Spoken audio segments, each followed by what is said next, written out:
টাকার গুরুত্ব তখনই বোঝা যায় যখন আপনার আদরের সন্তান দোকানে দাঁড়িয়ে একটা খেলনা পছন্দ করে কিন্তু আপনি সেটা কিনে দিতে ব্যর্থ হন। হ্যালো ভিউয়ার্স, আসসালামু আলাইকুম।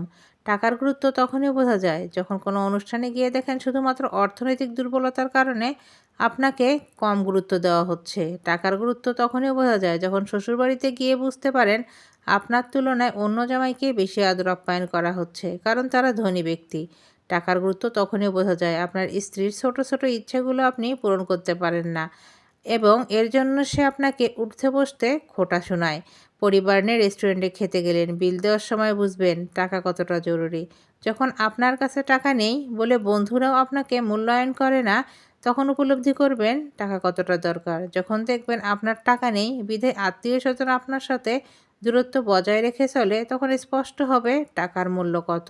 বিপদের সময় দেখবেন আপনার টাকা কম বলে কেউ আপনার পাশে থাকবে না, আপনার প্রতি সহানুভূতি দেখায় না। তখন সত্যিকার অর্থে বুঝবেন টাকার প্রয়োজনীয়তা। টাকার অভাবই মানুষকে শেখায় এর গুরুত্ব। তাই নিজের অবস্থান শক্তিশালী করতে হলে টাকা কামাই করতে শিখুন, কারণ জীবনে 80% সমস্যার সমাধান টাকা দিয়েই করা সম্ভব। টাকার বিকল্প কোনো কিছুই নেই। যার টাকা আছে তার এই সমাজে সম্মান, শ্রদ্ধা, ভক্তি সব আছে।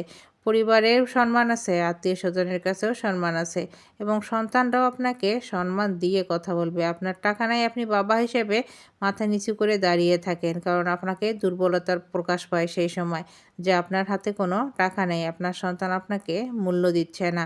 তাই টাকা থাকাটা খুবই জরুরি।